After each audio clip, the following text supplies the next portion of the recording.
Good morning, everyone. Morning, everyone. Good morning. How are you all today? Very well? Good. Lovely Sunday morning, I think. One of the things that we're going to be looking at today is leadership. In the sermon today, Simon's going to be giving the sermon. We're going to look at leadership.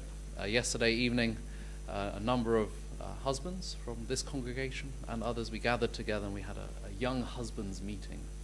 And it was the second one of such a kind. We heard Alex Shaw's testimony the first time round, talking about fatherhood and his blessing. I can recommend. The next one is on the 28th of March, for those of you who are interested. And I personally felt challenged. It's not an obvious, you wouldn't expect leadership. How would you expect leadership to take place in a small gathering of brothers? But talking to Simon, I think it's like a model of shared leadership. We are leading one another. I personally felt challenged. I felt led by my brother who gave his testimony yesterday. I felt challenged by his example.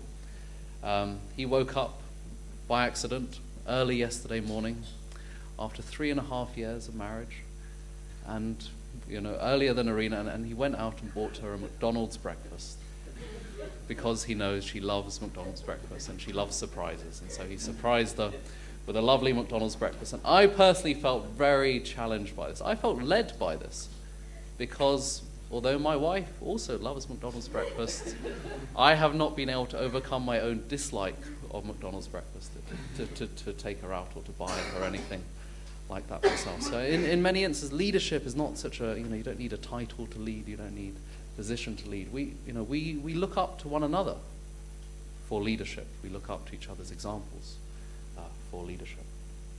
And I'm sure we'll hear more about that in our sermon. in our sermon today. So we're gathered here, I guess, to learn from one another, to hear a sermon, to worship God.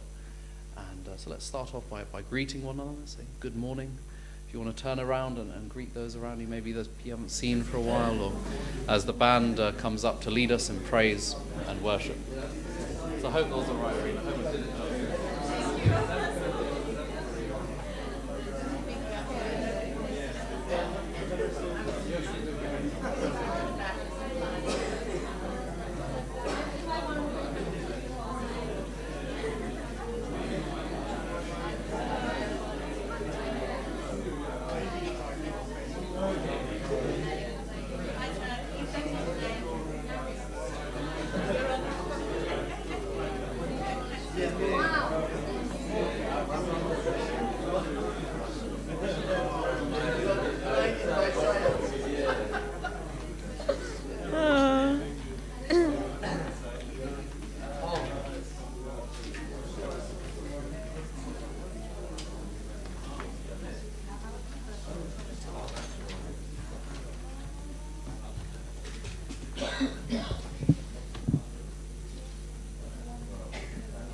So good morning. Thank you all for coming. So as Robert said, the sermon today will be about leadership, and the model that Simon will be looking at is Moses. So that's why the first song this morning is Man Come Into Egypt. So if you please rise and we'll sing together.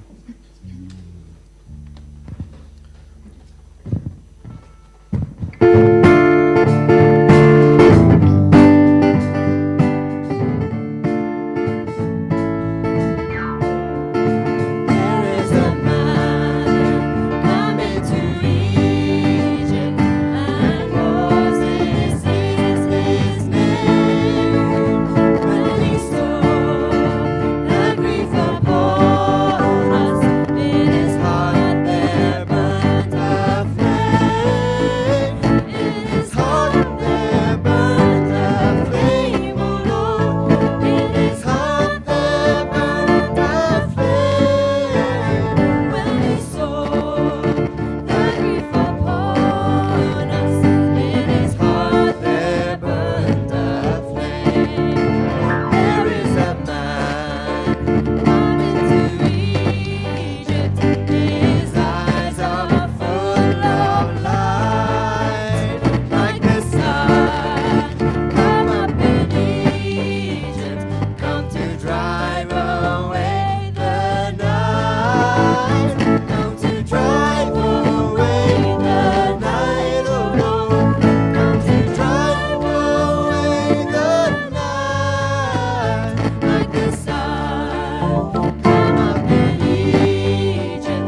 So let's recite family pledge number 3. Our family, the owner of Chunoguk, pledges to perfect the 4 great realms of heart, the 3 great kingships, and the realm of the royal family, as we're entering on true love. Okay, please be seated. Please join me in prayer. Our dearest, most beloved Heavenly Parent, true parents, thank you that we can gather together this Sunday morning to pray and worship you, Heavenly Father. Your grace, your love is enough for us to be transformed, for us to leave this place today changed. We pray, Heavenly Father, that you can be with us and speak through our sermon giver, Simon Cooper. Speak to us, Heavenly Father, this morning. I pray and report this now in my name, Robert Haynes, Hus Criswell, blessed couple, Archie. So if those who are going to Sunday school would like to go to Sunday school. So we got some announcements, lots of exciting announcements, lots of things going on in our church community. So what do we have first? Yes. So this Friday is there's a cultural evening going on over here. I've got a few notes in the ballroom called the International Cultural Evening, and we're still looking for some participants, some people to attend, but also some contributors. So don't be shy. If you song, dance, poetry, all contributions are welcome. Please speak to Joanna or Peter. Is that Peter Graham? No? Yeah. Anyway, or George, I think, is also involved with that as well. We also have next week is home service, so we've got lots of services being run in people's homes. So please do get in contact with Simon, who can direct you to someone's service, or find out what's going on in the area that you live. And the week after that, the 16th, Sunday the 16th, we're having a service in here as a congregation, and after that we're going to have our AGM. This is a fantastic opportunity to debate our future, discuss where we want to go, make plans to fulfill our dreams, and where do we want to go? What is our argue, discuss, share our destiny, I suppose. So some of the things that we're going to be doing. More will be announced about that soon. And we're dispensing with service sheets because all the information is up there. We're trying it out. Let us know what you think. If you need that piece of information to take home with you, then just let us know, and we can make that available, or we can save paper and the environment. I don't know, something like that. And so let us know what you think anyway. And also tomorrow, William Haynes is having his Divine Principle study group in the cafe. He'll be teaching about the Second Advent, so quite an exciting evening, I'm sure that will be. And also we have the 16th of March at 7 p.m. William Bortnichok is going to be giving a testimony about his life of faith in the Kent Room. Everyone is welcome. And also our dear older sister June Darby, one of the eldest members of our movement here in Britain, went to Chomkyong, I think went to Korea, and she fell very ill and had to go to hospital, but unfortunately didn't have travel insurance, so she's looking for people. She's looking for some donations or something like that. So we are looking for, Joyce and Joanna are looking for anyone who'd be willing to help get her out of that financial difficulty there. So please go to speak to them if you want to donate. Also, as I'm sure many of you know, lots of things happened last month. We had Foundation Day, a blessing. Members of our church community here got blessed. So we had like Yoshi and Sylvia and Kaio and Richard. But also there was a very important leaders meeting, I think. And there was a 2 week, was it 2 weeks? Something like that, leaders training, and lots of different programs that happen. And our national leader, Jack Corley, was in attendance there, and he's going to share with us some reflections based upon his time. It's quite an eventful time. I think he just emerged unscathed. Yes, let's welcome him up. Good morning, everybody. Very nice to see you. I've been away for 3 weeks. I can hardly believe it. And first, I want to mention two things. I picked something up, and I left something behind. I picked up a very severe cold, so I'm fighting a fever right now, so I'm not in my very best state. But I left one of my teeth behind. Actually, it wasn't a tooth. It was my one and only denture. And I had the misfortune of biting into what I thought was filleted meat when I discovered there was a bone there, and had the cracking sound of my dentures falling apart. So life is always exciting, isn't it? Never a dull moment when you're in Korea. It's always spicy, it's always challenging, interesting. And I was really feeling really good a few days ago and thinking, I'm surrounded by a bunch of patients here who are really sick. And I managed to escape, I thought. But then, about a day or two before leaving, I realized I'd caught whatever bug was going around. So anyway, I'm just very happy to be back, and glad you're not underwater now. I've been following the news even from Korea about the flooding here in the UK.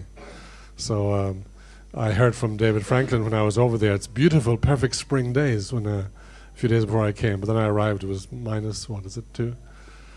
Anyway, I want to share with you a few points from the program in Korea, because it was a very varied program this time. And of course, we were celebrating the anniversary, the first anniversary of Foundation Day. And one of the big things that I think our whole membership worldwide have been sort of going through in a way is a feeling of something of an anti-climax before Foundation Day and after Foundation Day. I think a lot of us had all kinds of expectations of what Foundation Day really means. And some people had almost apocalyptic visions of Foundation Day and how everything would be transformed and so on and so forth. So there was no clear sort of concept, exactly what does that day really mean. And so Foundation Day came and it went, and we were back to the normal grind of our mission life or public life or daily life or whatever we're doing with our life. And we realized that actually there is no magical formula suddenly transforming everything, although significant events often change unnoticed by the contemporaries. And so in the actual Foundation Day itself, the announcement by True Mother of that event was in a way a very low-key event in terms of like her pronouncement. The event itself, of course, was quite spectacular in the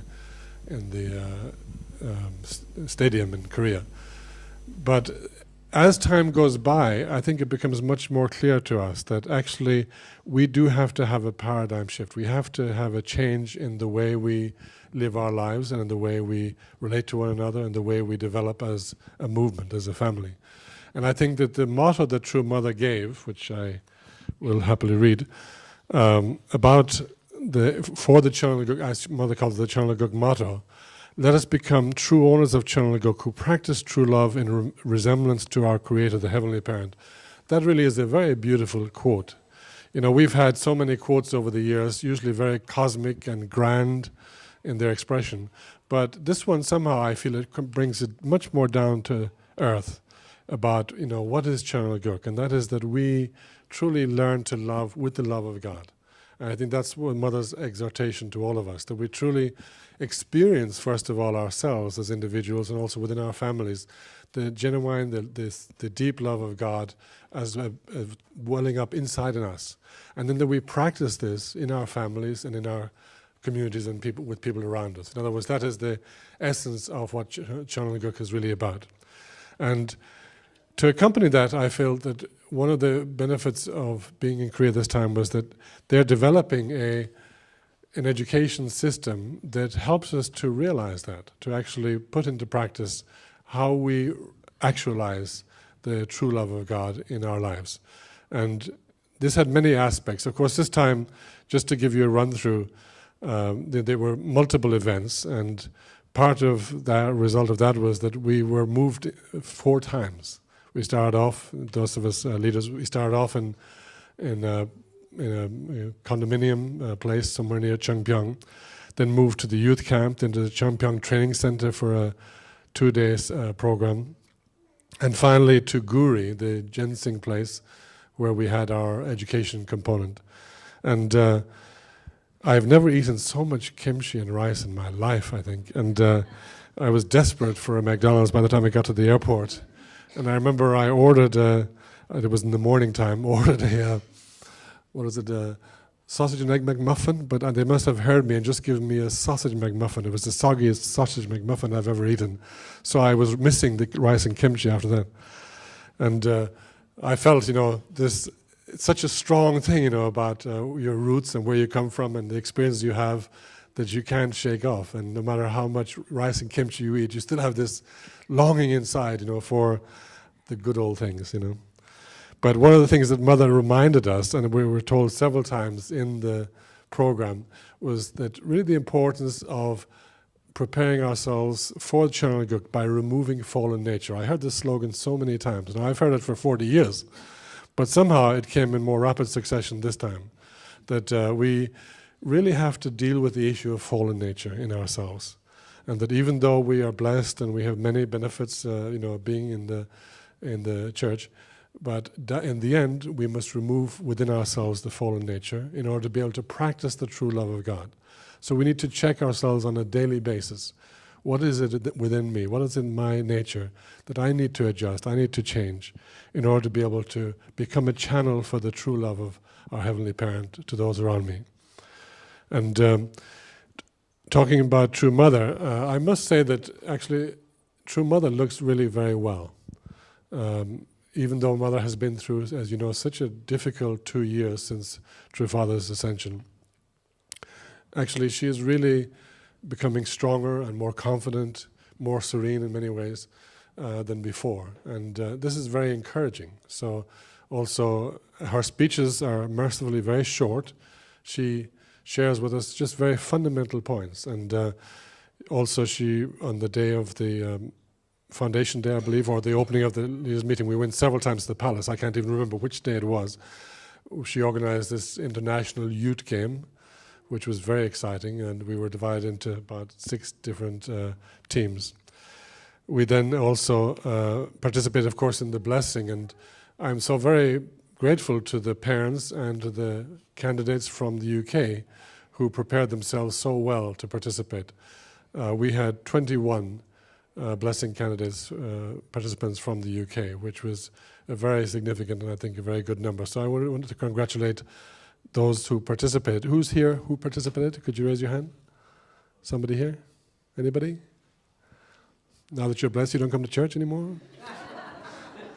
Okay, anyway, even if you're not here spiritually, I'm sure that you are still very blessed. And but especially I want to thank the parents, because I know all of the couples from the UK were matched by parents, so a lot of effort was made by parents to prepare their sons and daughters for this very special occasion. So congratulations, everybody. Then we moved to, we had a leaders meeting for most of the leaders at the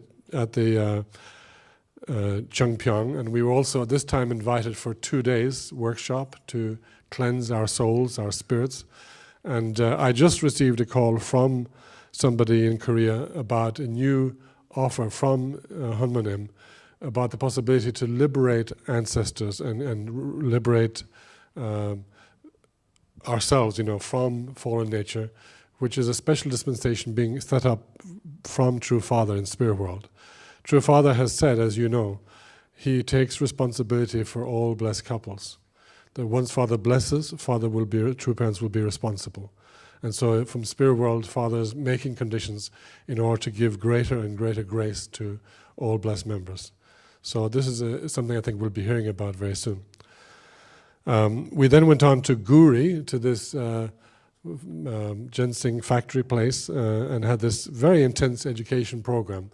Actually, we were presented with 2 books of over 450 pages each of materials, which contained all kinds of presentations on every aspect of leadership, from normal pastoring, True Parents Life course, question and answer for witnessing contacts, ideal family program, administrative education, spirituality, visitation, witnessing, service, home groups, many, many different things. It would take me too long to go into that here. But basically, this is, I think, a long-needed program at these kinds of events. That instead of simply listening to reports about things going on throughout the world, that actually we could spend time together really evaluating and analyzing and also sharing best practices, which are very useful in pastoring as a church. So I felt this time was the most useful meeting that I think I've ever attended in terms of these international meetings. And I feel that the results of that will become apparent over time as that sort of filters down. And all this is available, by the way, online for anybody who's interested, and I'd be happy to give you the connection, the link. What I would say overall is this, is that we are living in a new time, but it's like it's not easy to recognize the change. I sometimes use this when I'm talking about ownership and stuff like that. That when you buy a building, you simply sign a contract and ownership changes. The money is passed on electronically. There's no external change. There's no visible sign of a change once ownership changes. But something fundamental has changed when you buy or sell a property. Likewise, with Chananaguk, that the declaration or the proclamation of Foundation Day and the era of Chananaguk might seem there's no change externally, but there's been a fundamental change internally. And that over time, this will become more and more evident. And especially now with True Father in the spiritual world, I think we'll begin to see more and more changes taking place, both within our movement, but also in the world around us. So we'll see, as you right now recognize in the former Soviet region, a very tense and very dangerous situation emerging. But at the same time, you'll see also more and more hopeful signs emerging as the Foundation Day consolidates itself, or the Chananaguk era consolidates itself. But what is important to remember, and I want my final word, is that Chananaguk begins with me. It's not a place to go, it's a state of being more. In other words, that I myself become one. The whole idea of Chananaguk is two becoming one. So I become one in myself. I unite mind and body. My wife and I, my parents and my children and I, in other words, we establish oneness based on the true love of our Heavenly Parent. That is the foundation for Chananaguk. So it doesn't somehow just pop up in front of us, but it emerges from within us, and it emerges through us. And then we realize Chananaguk in this way. And I felt that this, more than before, I felt at this meeting in Korea, it became very clear that we are the ones who will build Chananaguk. We're not waiting for it, we're going to build it. So let's really look forward to this new year of Chananaguk and to the working together for that success. God bless you, brothers and sisters. Thank you.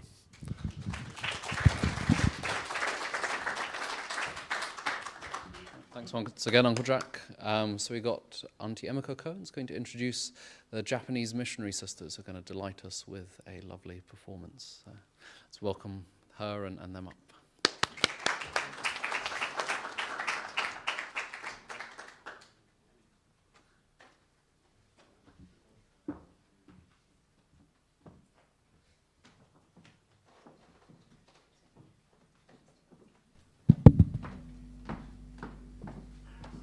Good morning. I just want to explain the meaning of this song. It's called Furusato. Of course, Japanese know that, very famous and very common to sing a song. And especially True Father likes this song. This song is We Miss Homeland, and also We Miss Parents. This is the meaning, basically. So please welcome.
Thank you very much. That was beautiful.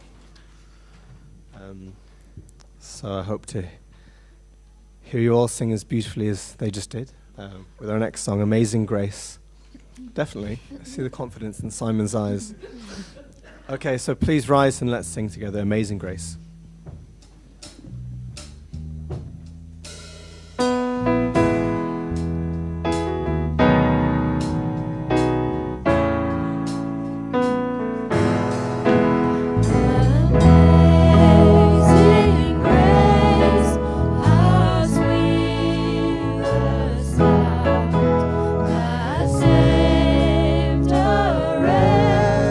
Like me.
how great is our God, and all will see how great is our God.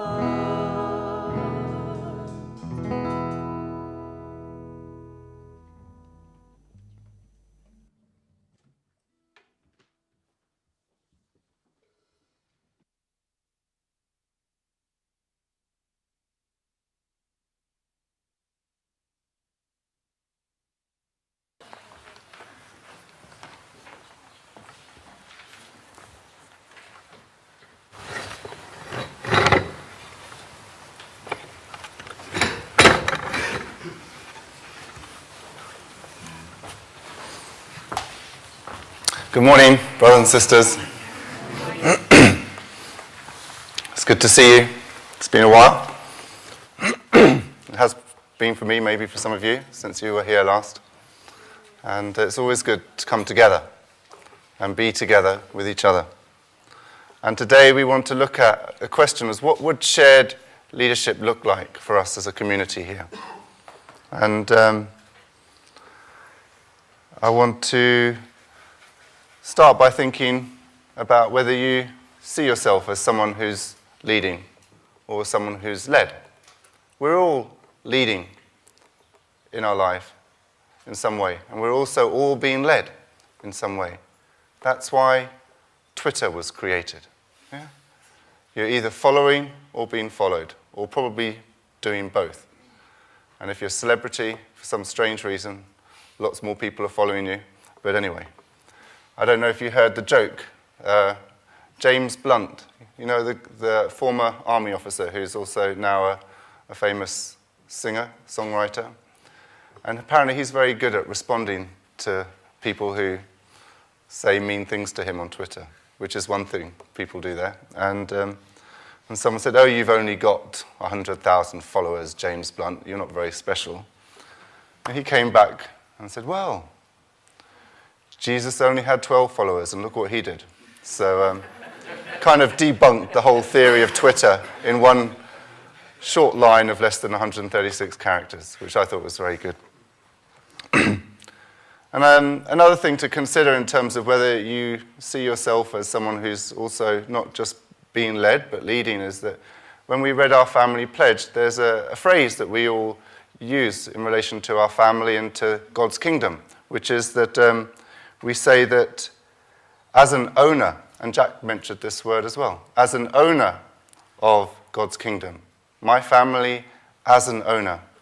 And so I think when we hear that word as an owner, we should really start to realize that that word is very much connected to leadership. You know, if you own your own business, what are you responsible for? You're responsible for making the important decisions. You're responsible for, ultimately, you're the one responsible in front of the customers of your business. You are responsible, for better or for worse, to your creditors. Maybe someone could get Chieko just to help. Yeah. Not me get distracted, yeah. Take some leadership, people. Yeah. If the business is successful, people will look to you as the reason behind it. And they'll invest more in you because the fact that your business is successful. If your business goes to the wall and becomes bankrupt, again, you know, you may feel it's fair or unfair, but people will as the person responsible for that. That's what it means to be an owner. And so when we think about being our family being an owner of God's kingdom, and we then reflect on the world that we live in, and we think, how does God feel about this world? And probably mixed feelings, I imagine. Some things he feels great about, but probably so many great hopes dashed and brought to ruin so often, especially in the last years, that what God expected would take place while our founder, while Reverend Moon, our true father, was on earth, but wasn't really able to do everything that he had hoped for.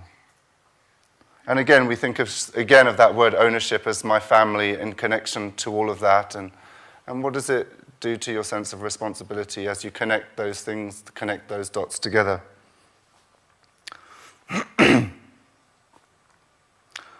So when I recite that pledge, or when you recite that pledge as we did just now, that word, every time it should speak to us of leadership, of making decisions, of managing our family and playing a role in managing our community. It should speak to us of being responsible for those things. And